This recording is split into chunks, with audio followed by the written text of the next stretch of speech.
Bueno, hemos acabado de leer el Salmo 110. Recuerden que estamos haciendo un estudio consecutivo en nuestra iglesia acerca del reino de Dios, acerca del evangelio del reino de Dios. Y ese salmo está dentro de los textos que podemos leer para conocer más el reino de Dios y para conocer al rey del reino de Dios. Y ese texto nos habla del rey eterno, del rey de los cielos, y nos habla de algunos eventos específicos que debe experimentar de crecimiento la iglesia de este lado de la creación hasta la segunda venida de Cristo. Este salmo fue escrito por el rey David, el autor, la pluma, es la pluma de David. Tiene una particularidad entre todos los otros textos del Antiguo Testamento. Es el texto más citado en el Nuevo Testamento. Lo citaron casi todos los escritores. ¿Qué quiere decir eso? Que es un texto de mucha relevancia. Citado por el Señor Jesús mismo, está registrado 3 veces en 3 de los evangelios, en 3 de los 4 evangelios. Fue citado por el apóstol Pedro en su primera predicación pública. Fue citado por el autor de Hebreos y por el apóstol Pablo en varias de sus epístolas. Entonces, eso quiere decir que este pasaje es un pasaje fundamental en todo el argumento que hay en el Nuevo Testamento acerca del evangelio del reino de Dios. Fue escrito hace unos 1000 años antes de Cristo, es decir que para nosotros hoy estamos hablando aproximadamente de unos 3000 años de antigüedad de este manuscrito. Y era un salmo en aquel tiempo profético y escatológico. Cuando se escribe o cuando lo escribe David, era un salmo profético. Nada de lo que estaba escribiendo David se estaba cumpliendo, se iba a cumplir a futuro. Por eso era profético. Y escatológico porque hablaba de los eventos del fin del tiempo, del fin del siglo, del fin del mundo y del comienzo del siglo venidero. Por eso lo llamamos escatológico. En su esencia el salmo es un discurso de Dios el Padre en su trono de gloria, donde Dios el Padre recibe a su Hijo después de haber hecho la obra de la cruz, después de haber resucitado y haber llegado triunfante al cielo. Es una gran bienvenida entonces en el cielo al Rey eterno o al Rey de los cielos. Y hay algo muy maravilloso en este texto, y es que el Espíritu Santo, con la pluma de David, traza una línea de tiempo desde su llegada al cielo hasta el día del juicio final. Ese es el tiempo, el espacio donde podemos ubicar el salmo. Y la pregunta hoy para nosotros, para la iglesia, para que nos vayamos preparando un poquito, deseamos nosotros saber qué pasó en el cielo el día que el Señor subió, porque los apóstoles lo vieron y aquellos 2 ángeles se les aparecieron, les dijeron: varones galileos, ¿qué miráis? Y aquel mismo Jesús, de la misma manera que lo visteis subir, volverá, ¿cierto? Pero aquí en este caso está ubicándonos a nosotros en la llegada, y el Salmo narra lo que pasó, y por eso nosotros hoy vamos a estar muy atentos para saber lo que pasó en el cielo el día que el Señor Jesús llegó. Porque quiso Dios contarnos o contarle a la criatura los detalles de su discurso privado en su trono. Si aquí quedaron los apóstoles mirando hacia el cielo y nadie más supo nada. Y mire que eso estaba anunciado 1000 años antes de que él partiera de aquí o ascendiera al cielo. Porque hay un propósito santo y eterno, muy grande, en lo que está pasando en el cielo, en este momento, en lo que pasó allá y en lo que pasó antes. Dios, cuando hizo los cielos y la tierra, los hizo con un propósito. Y hay un propósito tan grande, y ese propósito tan grande es el reino eterno, el reino de los cielos. Siempre ha sido de esa manera. Es por eso que el Señor dejó estas maravillas escritas y registradas para nosotros, estas notas. ¿Cuándo se dio este diálogo en el cielo, que lo podemos llamar un diálogo intratrinitario? ¿Cuándo se dio? Cuando el Señor subió al cielo. ¿Cómo sabemos nosotros entonces que el Salmo está hablando del Señor Jesús?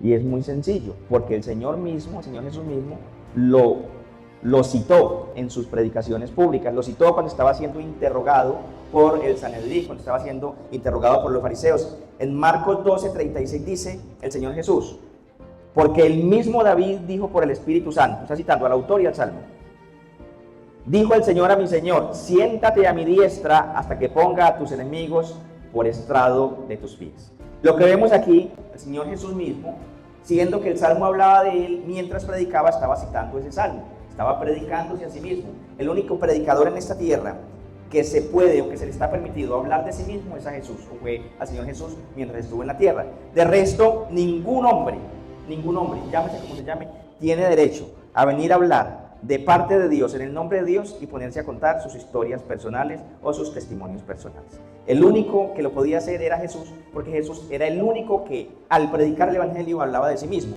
Nosotros nunca hablaremos de nosotros mismos y no debemos, y los que lo hacen, ojalá y el Señor les conceda entender esto y no lo vuelvan a hacer. En Marcos 14:62 dice: y Jesús le dijo: yo soy, y veréis al Hijo del Hombre sentado a la diestra del poder de Dios y viniendo en las nubes del cielo. Ven aquí como él mismo dice: lo veréis sentado a la diestra. Entonces es otra referencia de que Jesús se sentó a la diestra de Dios el Padre, que apoya lo mismo que estamos viendo en el Salmo 110. Y hay otro pasaje más, hay más, pero voy a mencionar solo tres. En Hechos 7:55. Hechos 7:55. En Hechos 7:55 hay un creyente, un buen creyente, que estaba siendo apedreado, que se llamaba Esteban, ¿sí?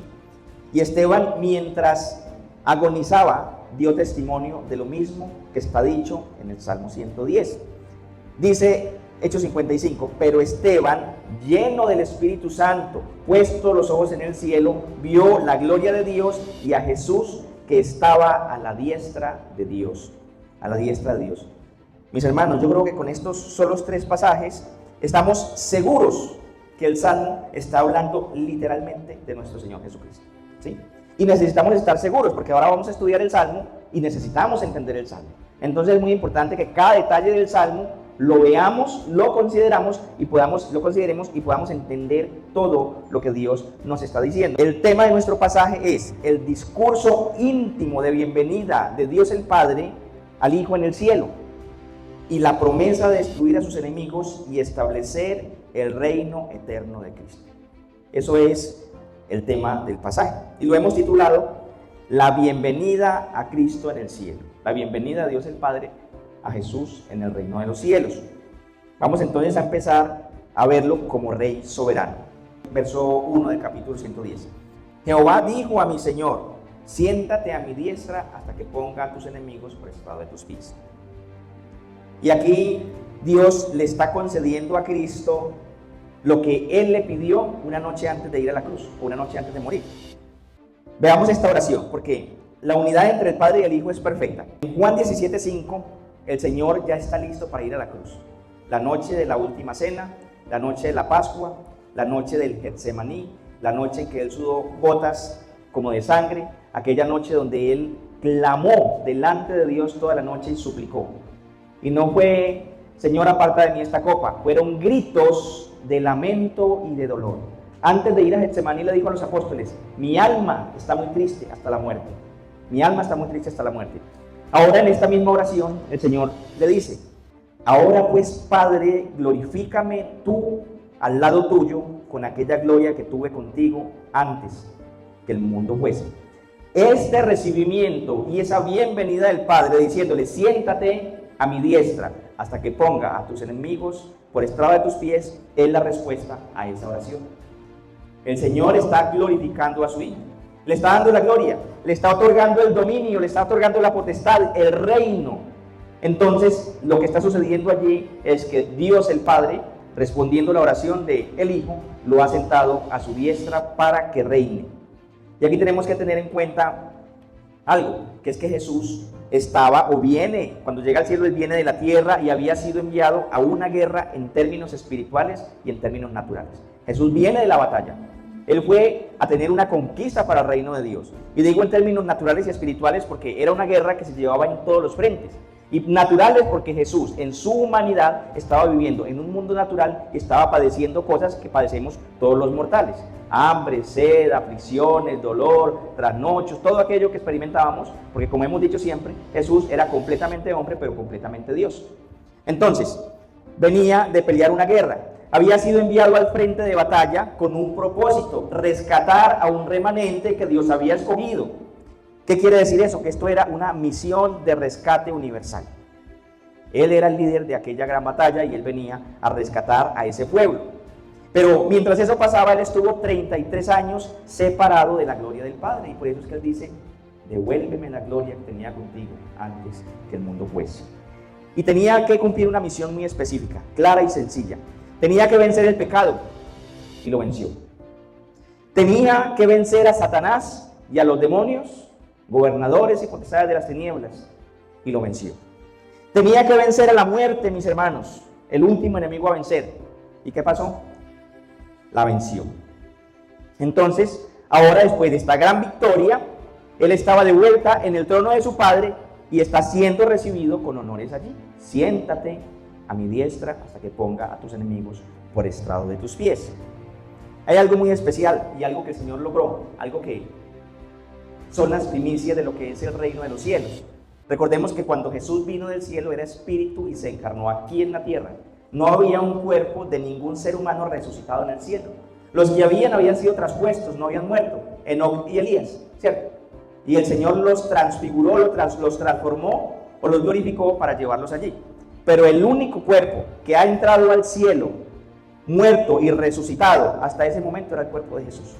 Y los que el Señor había resucitado, pero el que iba a hacer la diferencia, el que iba a entrar de primero, era Cristo, porque eran las primicias.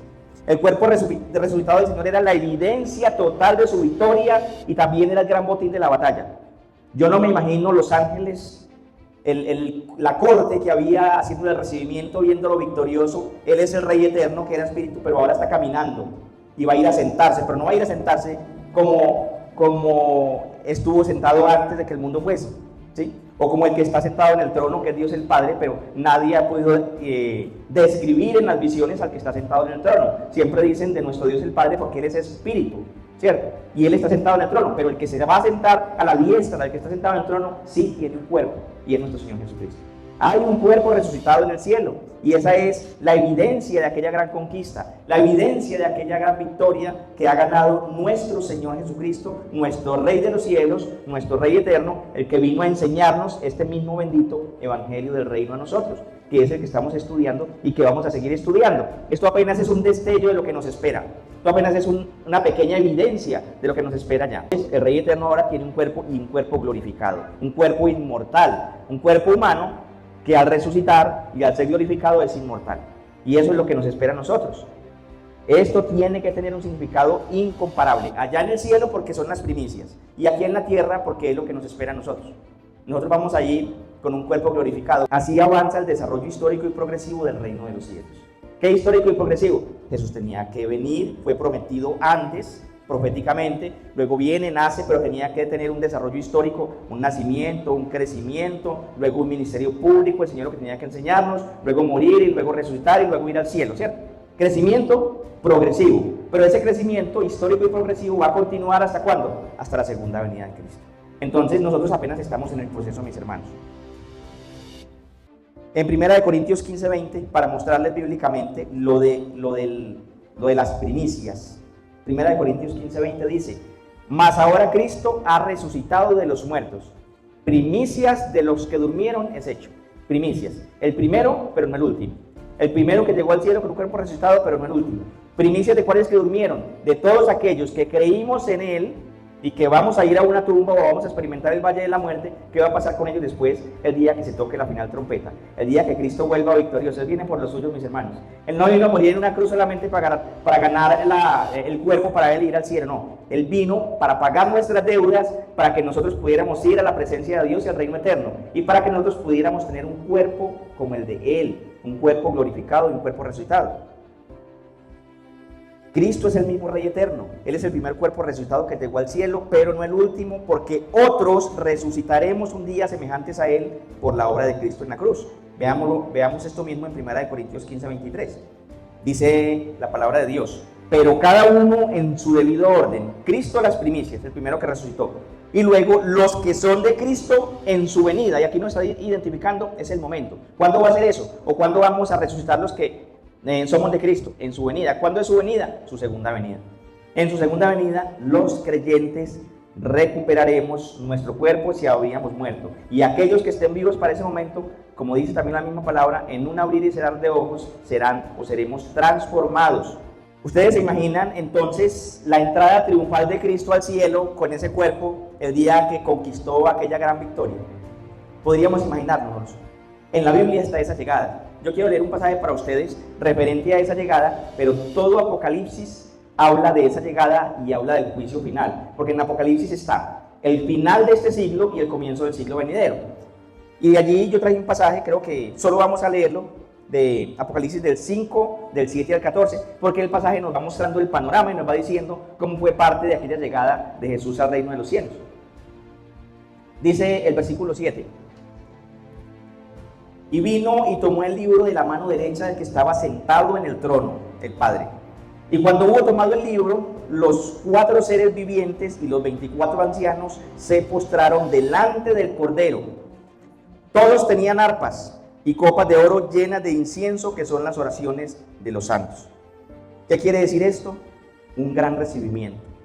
Aquí ya estaban todas las autoridades en el cielo, inclinándose delante de él, presentando sus honores al rey, presentando y alzando las oraciones y brindando con las oraciones. Mis hermanos, nosotros aquí brindamos con vino, y el Señor en el cielo brinda con las oraciones nuestras, las oraciones de los santos. Por eso, mis hermanos, es muy importante que los creyentes oremos. Verso 9: y cantaban un cántico nuevo diciendo: digno eres de tomar el libro y de abrir sus sellos, porque tú fuiste inmolado y con tu sangre nos has redimido para Dios de todo linaje y lengua y pueblo y nación, y nos has hecho para nuestro Dios reyes y sacerdotes, y reinaremos sobre la tierra. ¿Ven? Y reinaremos sobre la tierra. ¿De qué hemos estado hablando todo el tiempo? Del reino de los cielos. El reino de los cielos es sobre la tierra. El reino de los cielos es el reino sobre toda la creación de Dios. Pero Dios tendrá su trono aquí en la tierra, también lo veremos un poquito enseguida. Dice verso 11: y miré y oí la voz de muchos ángeles alrededor del trono, y de los seres vivientes y de los ancianos, y su número era millones de millones, que decían a gran voz: el Cordero que fue inmolado es digno de tomar el poder, las riquezas, la sabiduría, la fortaleza, la honra, la gloria y la alabanza. Y todo lo creado que está en el cielo, sobre la tierra y debajo de la tierra, y en el mar, y a todas las cosas que en ellos hay.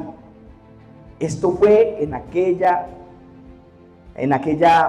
reunión de recibimiento, en aquella corte de recibimiento, en aquella ceremonia de recibimiento que se le hizo al Señor Jesús cuando llegó al cielo, y el Padre le dijo: siéntate a mi diestra hasta que ponga a tus enemigos por estrado de tus pies. Continúa diciendo: oí decir al que está sentado en el trono y al Cordero sea la alabanza, la honra y la gloria y el poder por los siglos de los siglos. Amén. Y los 4 seres vivientes decían, esos 4 seres vivientes eran querubines, los querubines que hay en la presencia de Dios, y los 4 seres vivientes decían: amén. Y los 24 ancianos se postraron sobre sus rostros y adoraron al que vive por los siglos de los siglos. Amén. Entonces, ¿qué hay en el cielo, mis hermanos, con la llegada de Jesús? Hay fiesta, hay admiración, hay júbilo en el cielo. Este es el recibimiento del Padre: siéntate a mi diestra. Y cuando dice que millares de ángeles que cantaban a gran voz, ¿cómo sonará eso?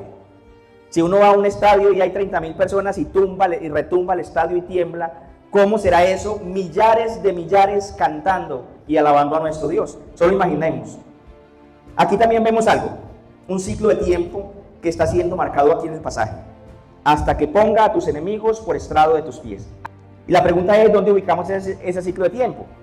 Y nosotros, por lo que vemos en la Biblia, por lo que hemos leído en la Biblia, podemos tranquilamente ubicarlo. Desde que el Señor se sentó a la diestra del Padre hasta la segunda venida y sus enemigos sean destruidos. Prácticamente hasta el juicio final. Desde que Él se sentó, desde que Él ascendió al cielo, hasta el tiempo del juicio final. ¿Qué quiere decir eso? Que ese tiempo lo estamos viviendo ahora nosotros, o ese ciclo de tiempo, porque es desde que Él ascendió al cielo hasta su segunda venida. Entonces nosotros somos los que estamos viviendo en ese tiempo, y el desarrollo histórico del reino de Dios lo estamos viviendo nosotros, lo van a vivir nuestros hijos hasta el día de la venida del Señor. ¿Qué está pasando en la tierra mientras tanto entonces? Mientras tanto está siendo predicado el evangelio del reino de Dios, como lo venimos haciendo en estas iglesias y lo están haciendo en el resto del mundo, hasta la segunda venida de Cristo. Mientras tanto, Dios está añadiendo a su iglesia a los que han de ser salvos. Se está completando el número de los redimidos.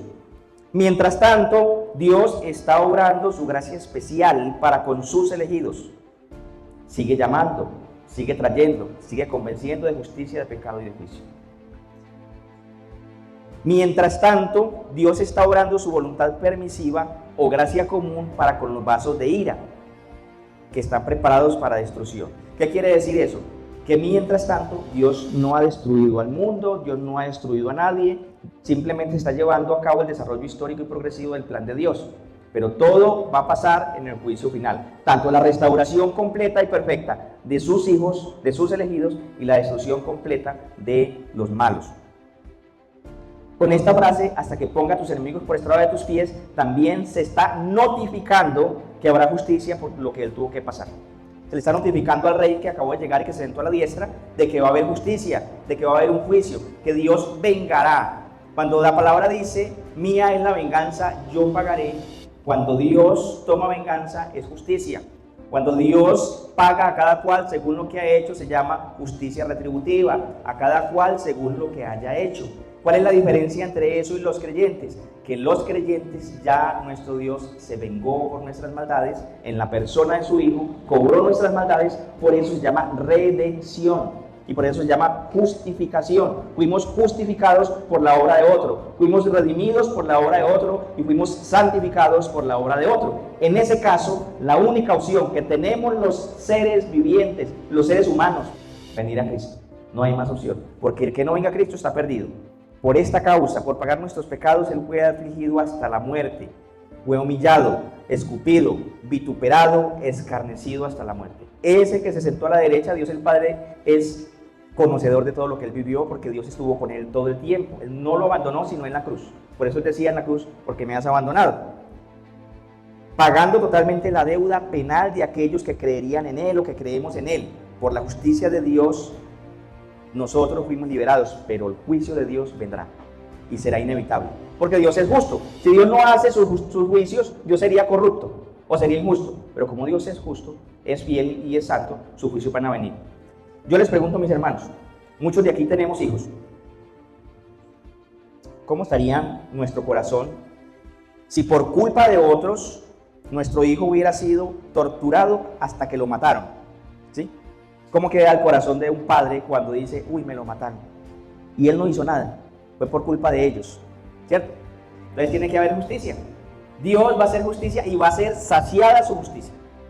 Solo aquellos que fueron separados o que fuimos separados por la obra de Cristo, vamos a experimentar el amor y la misericordia de Dios, que también son atributos de Dios, pero la justicia de Dios vendrá. Entonces, claro que habrá justicia. Entonces yo quiero adelantarme aquí en las aplicaciones. Rechazar a Cristo es abrazar el juicio de Dios. Rechazar a Cristo es abrazar la ira de Dios. Rechazar a Cristo es irse en contra de Dios con toda su fuerza, pero jamás nadie podrá vencer. Él los vencerá a todos. Pero aceptar a Cristo es abrazar su misericordia. Abrazar a Cristo es aceptar su amor. Abrazar a Cristo o aceptar a Cristo es aceptar su perdón.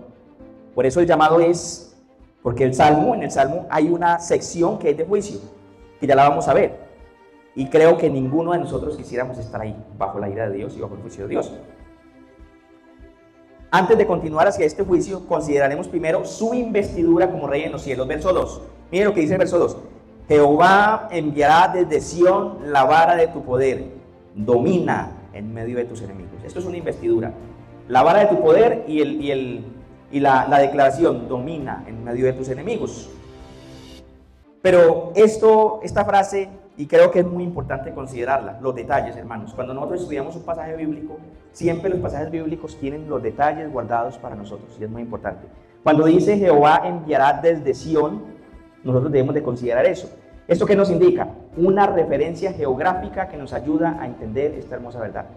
Una referencia geográfica. Miren, hermanos, la Biblia, esta historia que llamamos la palabra de Dios, es una historia real.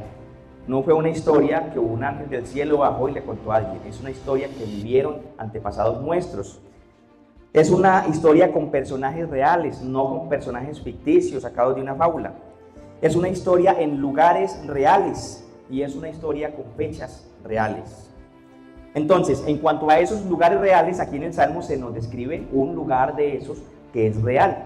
Sión. Sión es un monte donde está construido Jerusalén y donde estaba construido el templo de Salomón, ¿cierto? Este lugar es el monte de Dios. Mis hermanos, cuando Dios vino a la tierra, Dios estuvo en ese lugar y desde allí creó al hombre. Desde allí hizo todas las cosas y ahí estuvo y vivió con Adán y Eva antes de que ellos pecaran. Entonces, mis hermanos, cuando usted va y se compra una finquita y usted dice, bueno, esta finca es mía, la voy a dejar para que siembren maíz, caña, todo lo demás, pero yo voy a hacer una piecita, un cuartico para mí, un llegadero para mí. Bueno, eso es lo que era Sión o lo que significa Sión para Dios.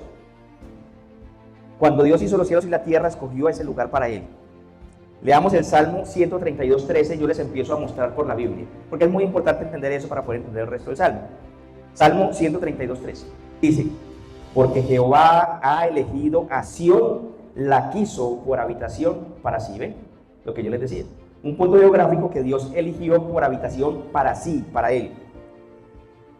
Salmo 2:6, pero yo he puesto mi rey sobre Sión, mi santo monte. ¿Cuál es su rey? ¿David o Cristo? Cristo es su rey. ¿Y dónde lo puso? En Sión. Por eso era que Cristo no podía ser de otra ciudadanía, no podía ser griego, no podía ser romano. Tenía que ser judío, tenía que ser israelita y tenía que ser semita, porque tenía que ser procedente de ellos, tenía que ser de allí, porque allí en Jerusalén, en Sión, se iba a desarrollar la transacción legal y judicial más grande del universo. Tenía que ser allí, tenía que morir en Jerusalén y tenía que ser crucificado en Jerusalén. Entonces, mis hermanos, son detalles muy importantes. Sión es la habitación de Dios y allí se desarrolló la creación y desde allí se ejecutará el juicio final. Y esa es la otra razón por la que el mundo tiene miedo de Sión. El mundo tiene miedo a Israel. El mundo odia a Israel, pero no saben por qué. Todo el tiempo lo han odiado, todo el tiempo lo han perseguido, todo el tiempo lo han despreciado y no entienden por qué. Mis hermanos, la Biblia dice por qué. Miren, vayan a Joel 3:16. El mundo siente un rechazo enfermo por Dios, por su Hijo y por ese lugar. El mundo siente una repugnancia por Dios y por esa tierra. Es algo misterioso. Mire Joel 3:16 y aquí vamos a ver las razones por qué el mundo, sin saberlo, como que lo presiente. Dice la palabra de Dios: Jehová rugirá desde Sión. ¿Desde dónde? El juicio final. Y dará su voz desde Jerusalén. Y temblarán los cielos y la tierra. ¿Qué quiere decir eso? Juicio. Pero Jehová será la esperanza de su pueblo y la fortaleza de los hijos de Israel. Que entre otras cosas, mis hermanos, Israel será restaurado en su debido tiempo, de acuerdo a los tiempos y las sazones de Dios. Ellos han sido rebeldes, han sido castigados fuertemente, pero en su tiempo ellos harán lo que Dios ha decretado para ellos. Entonces, Israel será restaurado y eso tampoco le gusta al mundo. El mundo que odia a Dios no quiere que Israel sea restaurado, Israel como nación. Ojo con eso, porque todo esto que nosotros vemos en la Biblia tiene que ver con Israel como nación. Nosotros no podemos ser judaizantes en términos religiosos porque somos cristianos y los judíos en su religión rechazan a Cristo, ¿cierto? No podemos ser judaizantes, pero tampoco podemos ser antijudíos o antisemitas, porque entonces ahí sería una incoherencia. Si somos de Cristo, que es un judío, que es el rey de los judíos, que es Dios, que derramó su sangre por mí, y rechazo la obra que Dios hace con ellos y en ellos, es una incoherencia. Sería una incoherencia total. Entonces, leamos el Salmo 50, del 1 al 3, para que vayamos concluyendo y entendiendo esto. Les tengo dos pasajes hermosos que nos van a acabar de ayudar a entender esto. ¿Por qué estoy hablando de esto? Porque el Salmo lo dice. El Salmo dice de Sión, desde Sión. ¿Sí? La vara de tu poder será enviada desde Sión. Y ya les voy a explicar qué significa eso. Salmo 50, del 1 al 3. Dice: el Dios de dioses. Hay otra versión que dice el único Dios. ¿Sí? El Dios de dioses, Jehová, ha hablado y convocado la tierra. Desde el nacimiento del sol hasta donde se pone. Hablando del juicio. De Sión, perfección de hermosura. Dios ha resplandecido. Vendrá nuestro Dios y no callará. Fuego consumirá delante de él y tempestad poderosa le rodeará. Cuando Cristo descienda del cielo y ejecute su juicio, lo hará desde allí. Lo hará desde allí, desde la ciudad de Jerusalén y desde el monte o el santo monte de Dios. Verso 2, de nuevo lo leo: Jehová enviará desde Sión la vara de tu poder, domina en medio de tus enemigos. Esta vara, entonces, ya vimos qué significa desde Sión. Desde allá se van a llevar a cabo todos los eventos del juicio final.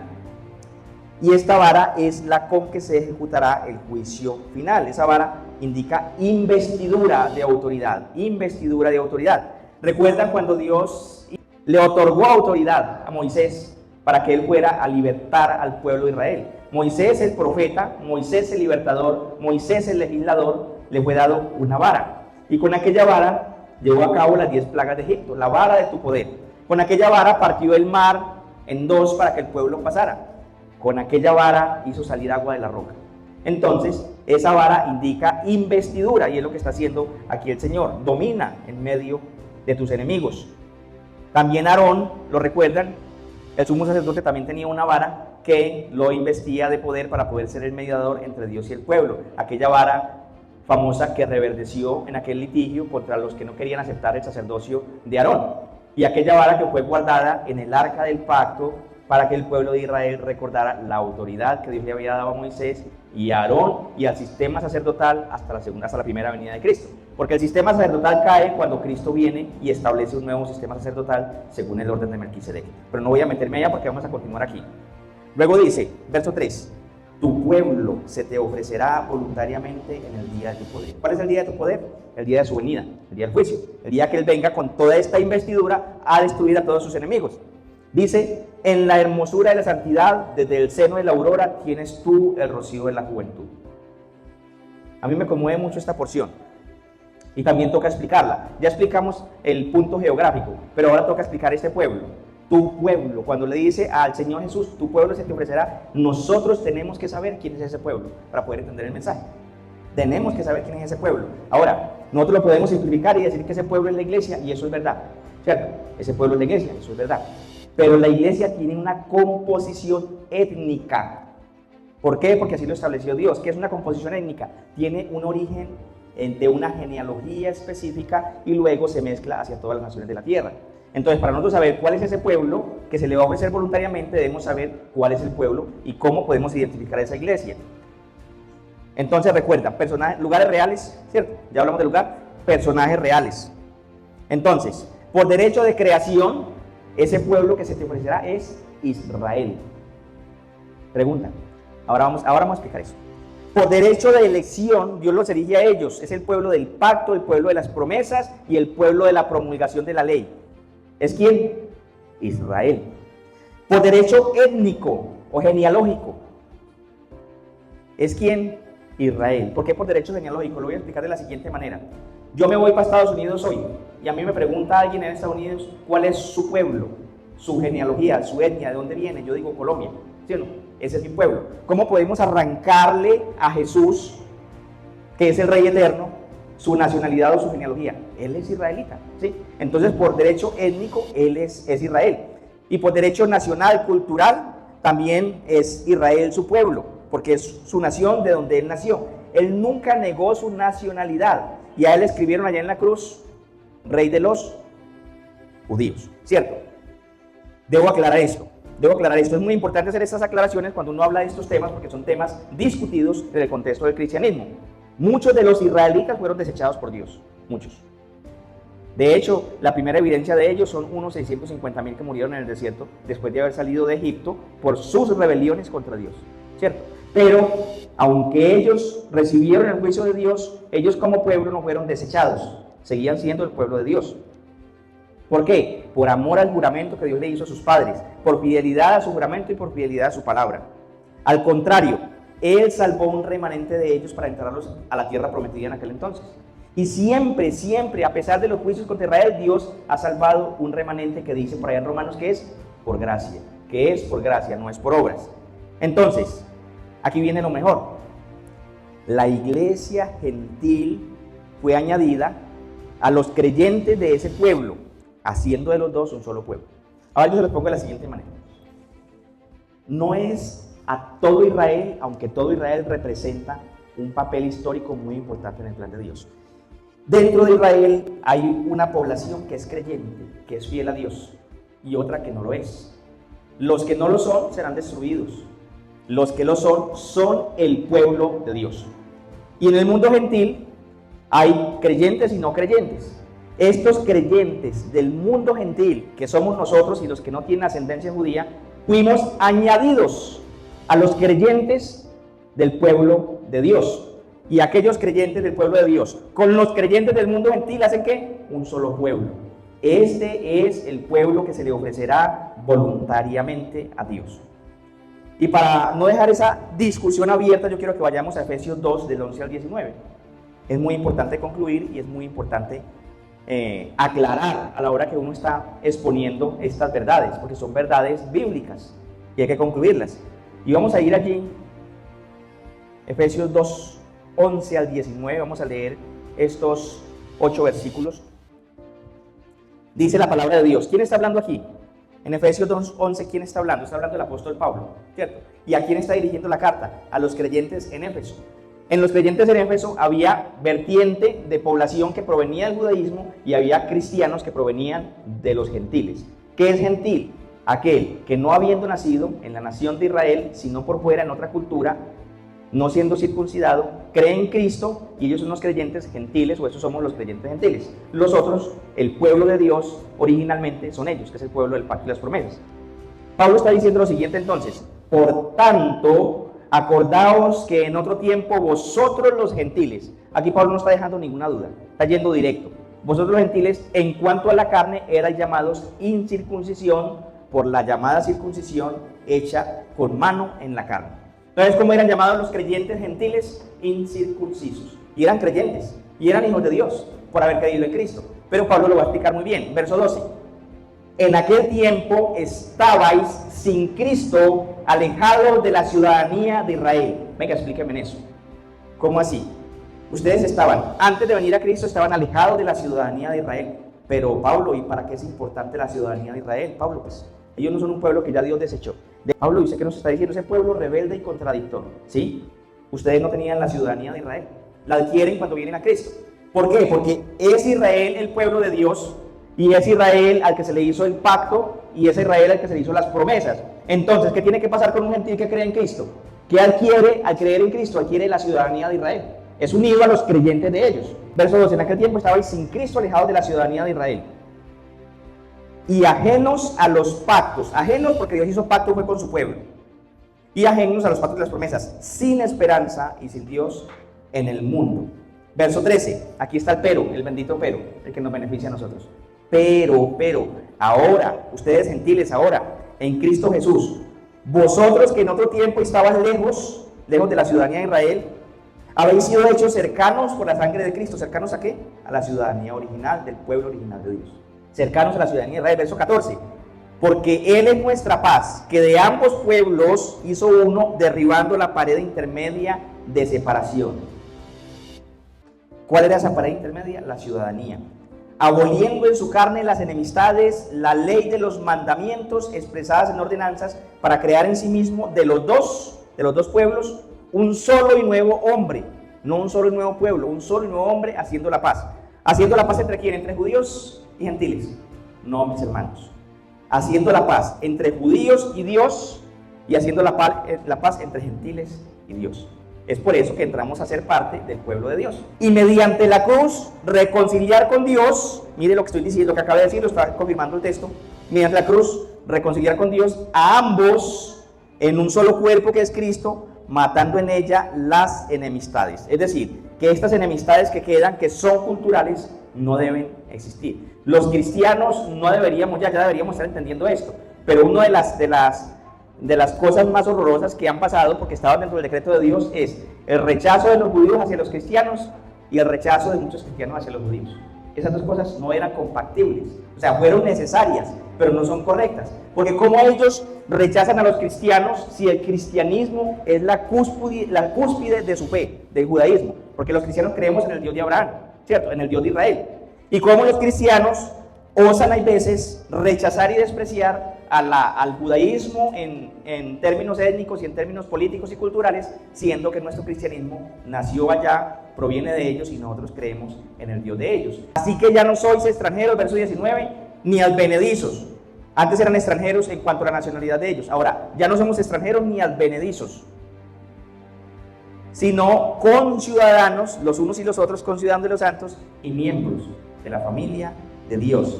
Entonces, la iglesia constituida en este orden es el pueblo que se le ofrecerá voluntariamente al Rey Eterno el día de la conquista final.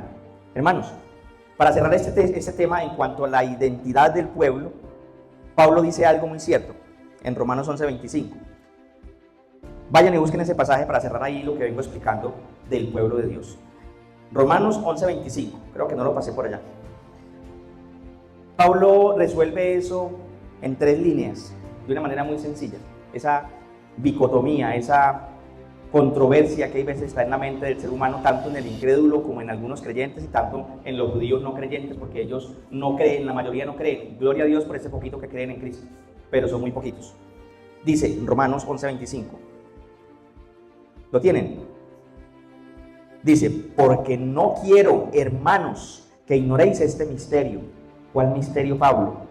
Para que no seáis arrogantes en cuanto a vosotros, que ha acontecido a Israel endurecimiento en parte hasta que haya entrado la plenitud de los gentiles.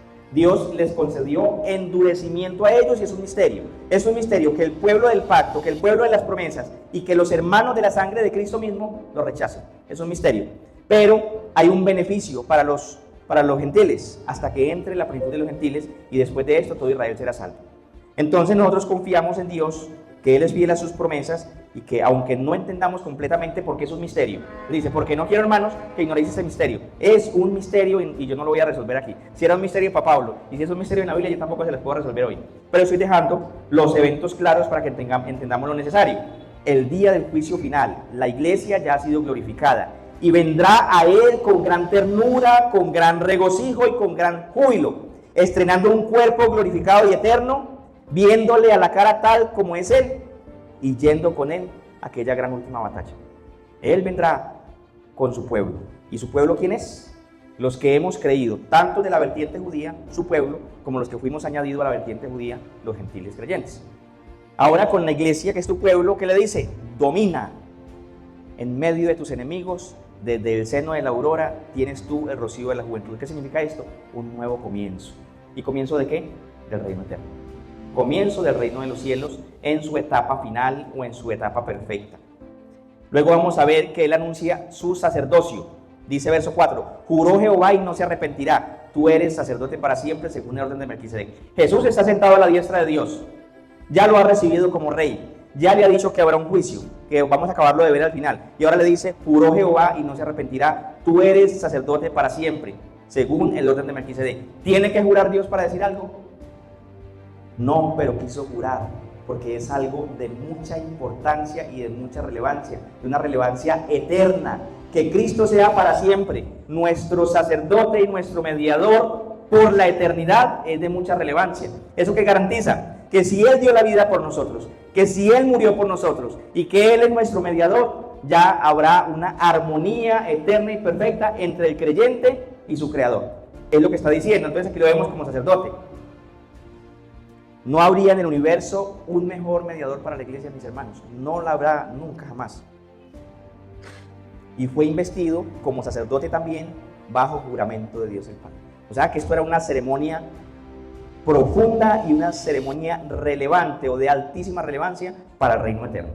Ahora vamos a verlo como juez. Ya lo vimos como rey soberano, como sacerdote eterno del pueblo santo que se ofreció voluntariamente y ahora también como juez. Pero esto como juez es las facultades y la investidura que Dios le da para que venga en su segunda venida y haga un juicio y se vengue, o sea, haga justicia.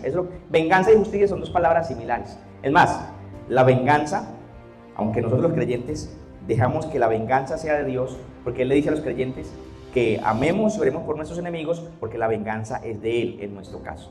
Pero en el Antiguo Testamento la venganza era un elemento del acontecer diario. Si alguien mataba al hijo de alguien, él podía ir a matar al hijo de él, legalmente, ¿cierto? Entonces, la venganza es justicia retributiva, pero habría que hacerla en los términos de Dios. Por eso Dios a las naciones las facultó para ejecutar la pena de muerte. Tiene que haber pena de muerte en los estados constitucionalmente, porque Dios los puso a ellos, a los gobernantes y a los reyes para refrenar la maldad un poquito y mantenerla controlada hasta el juicio final. Pero no vamos a ir a ese tema, que vamos a ir al pasaje de nosotros, a Cristo como juez victorioso. Verso 5, el Señor está a tu diestra, quebrantará a los reyes en el día de su ira, juzgará entre las naciones, las llenará de cadáveres, quebrantará las cabezas en muchas tierras, del arroyo beberá en el camino, por lo cual levantará la cabeza y reinará por siempre. Ese es el final del Salmo, el juicio. Él como juicio y el juicio final. El Señor estará a tu diestra significa que en el momento del juicio Dios el Padre va a estar al lado del Hijo mientras Él ejecuta la venganza. Quebrantará a los reyes en el día de su ira y juzgará entre las naciones. Es un juicio universal, es un juicio a todas las naciones al mismo tiempo. las llenará de cadáveres. Mis hermanos, Dios juzga con pena de muerte. Por eso Cristo tuvo que morir, porque el juicio de Dios es pena de muerte. Y si Él no moría, no pagaba nuestros pecados. Dios juzga con pena de muerte. Por eso es que dice, los llenará de cadáveres, porque hay muerte eterna. Y el día que Él venga, Él los destruirá. ¿Y qué significa los destruirá? Los matará. 1 y 2 veces. Muerte natural y muerte espiritual y al infierno. ¿Por qué? Porque es la única manera de extirpar y de quitar para siempre la maldad de la tierra. Cielo nuevo y tierra nueva, donde mora la justicia, tiene que ser quitando la maldad de una vez y para siempre. Ahorita, ¿qué pasa? Que hay pena de muerte en las naciones y muere alguien justamente después de que le hayan hecho un juicio, muere, pero nace otro con las mismas maldades o peor que el que murió, ¿cierto? ¿Qué va a pasar en aquel juicio final? No va a pasar nada más, porque será destruida del todo la maldad. Y Él dice, la llenará de cadáveres. Quebrarás las cabezas en muchas tierras. ¿Qué significa eso de quebrar las cabezas? Ahí no se puede ver literal. Significa de personas con autoridad, de gobernantes, personas que están en los altos magistrados, que están en los parlamentos, que están en los gobiernos del mundo. Eso es quebrar muchas cabezas. Del arroyo beberá en el camino. Quiere decir que quedará satisfecho. Cuando uno bebe del arroyo, ¿sacia qué? La sed. Y la sed en ese momento es sed de ¿qué? De justicia. Después de que se haya justicia, Él dice, beberá del arroyo y quedará satisfecho, y por lo cual levantará la cabeza. Yo quiero contarle a la iglesia una incidencia muy hermosa en este salmo, y para eso debemos ir al Salmo 2, del 8 al 9, a verlo allá, porque el Salmo 2 también es un salmo donde hay un diálogo intratrinitario, lo mismo que el Salmo 110. Y allí vamos a ver una porción de ese diálogo intratrinitario del Salmo 2 y lo vamos a traer al Salmo 10 y vamos a ver lo que le espera a la iglesia para que con eso podamos concluir y cerrar nuestro tema. Salmo 2 del 8 al 9. Un diálogo intratrinitario, escuche. Dice Dios el Padre al Hijo, pídeme y te daré por herencia las naciones, y como posesión tuya los confines de la tierra. Los quebrantarás con vara de hierro, como a vasija de alfarero los desmenuzarás. Está hablando del juicio a las naciones. Dios el Padre ofreciéndole las naciones al Hijo y declarando que las juzgará para purificarlas y quitar para siempre el mal de ellas. Subraye ese verso 9 y téngalo en la mente. Verso 9. Los quebrantarás con vara de hierro, como a vasija de alfarero los desmenuzarás. Y yo quiero que ahora vayamos a Apocalipsis 2, del 26 al 27. Recuerden ese verso 9 que estábamos viendo ya. Apocalipsis 2, del 26 al 27.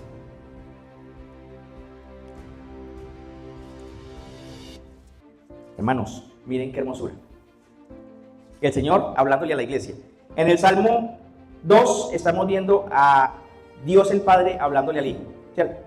Y aquí estamos viendo, en la visión que ve Juan, al Hijo hablándole a la iglesia. Miren qué hermosura. Al que venciere y guardare mis obras hasta el fin, yo le daré autoridad sobre las naciones. ¿Y qué dice el 27? Y las regirá con vara de hierro y serán quebradas como vaso de alfarero, como yo, dice el Señor, las he recibido de mi Padre. ¿No les parece muy hermoso eso? Lo mismo que el Padre le da al Hijo, el Hijo se lo da a la iglesia. ¿No ven? Exactamente lo mismo. Es más, el Señor tomó de allá, del Salmo 2, el Señor tomó del Salmo 10, y estando sentado en su trono, vio a Juan que estaba escribiendo para nosotros el Apocalipsis, y le dice, escriba esto para que mi iglesia lo entienda, lo vea y se goce y tenga esperanza. Es hermoso. Y las regirá con vara de hierro y serán quebradas como vaso de alfarero, como yo también las he recibido de mi Padre. Cristo mismo dándonos y compartiendo de su glorioso reino con la iglesia. Compartiendo su reino con la iglesia. Nosotros seremos herederos y coherederos juntamente con Cristo. ¿De qué? Heredaremos la vida eterna. ¿Pero para qué? ¿Solamente para adorar a Dios por la eternidad? No, para reinar con Él. Es lo que está diciendo la Biblia, mis hermanos. Yo no le estoy quitando ni agregando nada. Le leí el pasaje tal y como está. Y el pasaje que dice lo que Cristo está diciendo. Y Cristo, cuando estaba diciéndole eso a Juan, estaba sentado a la diestra de Dios el Padre. Estos días veíamos este texto tan hermoso que dice de Juan 17:20, que lo leíamos justamente hace 8 días. Padre, para que ellos sean uno en mí, así como tú y yo, Padre, somos uno. ¿Sí?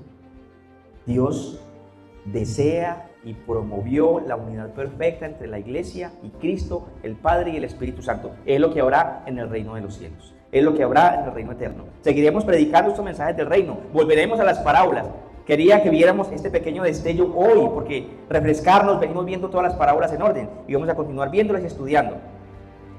El Hijo le da autoridad a la iglesia sobre las naciones que heredó del Padre. Y mire, aquí hay unos cuantos testigos para confirmar eso, aunque no necesitaría. Vimos las palabras de Dios el Padre en ese diálogo intratrinitario y vimos las palabras del Hijo. Pero mire, Apocalipsis 3:21. Los creyentes reinaremos con Él. Dice Apocalipsis 3:21, es más adelantico eso, Apocalipsis 3:21. Al que venciere le daré que se siente conmigo en mi trono, así como yo he vencido y me he sentado con mi Padre en su trono. Explíquenme eso, mis hermanos. Al que venciere le daré que se siente conmigo en mi trono, así como yo he vencido y me he sentado con mi Padre en su trono.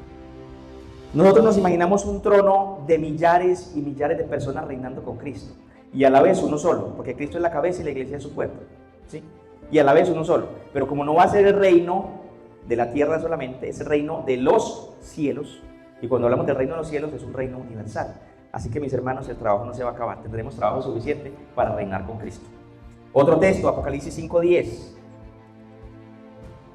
para afirmar y confirmar lo que venimos diciendo. Dice, y nos has hecho para nuestro Dios reyes y sacerdotes y reinaremos sobre la tierra. El reino de Dios.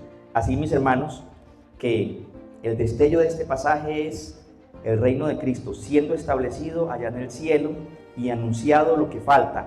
Desde que Cristo se sentó a la diestra del Padre, o desde que se sentó al cielo, se sentó a la diestra del Padre, hasta su segunda venida. Después de su segunda venida, todo el universo cambiará. Después de su segunda venida, toda la tierra cambiará, será glorificada, será quitado el mal de la tierra y viviremos con Él en cielo nuevo y en tierra nueva. Pero Él, ¿dónde va a vivir? ¿Quién sabe dónde va a vivir Él? En su santo monte. Sión será restaurado, Jerusalén será restaurado, y dice que desde allí resplandecerá y regirá todas las naciones. Entonces, mis hermanos, vamos a aplicar este pasaje y recordar algo muy importante. Recuerden, rechazar a Cristo es abrazar la ira de Dios. El que rechace a Cristo abraza el juicio legal de Dios. Pero, y aquí este pero, para que el que no ha aceptado a Cristo piense dos veces y venga a Cristo. Aceptar a Cristo es abrazar su misericordia, abrazar su perdón y aceptar su amor incomparable. De tal manera amó Dios al mundo que ha dado a su Hijo unigénito para que aquel que en él cree no se pierda, mas tenga vida eterna. Esta es la esperanza gloriosa que nos espera, el reino eterno como coherederos juntamente con Cristo, y esto nos anima a los creyentes a no desfallecer en medio de las luchas, en medio de las pruebas y en medio de las aflicciones presentes.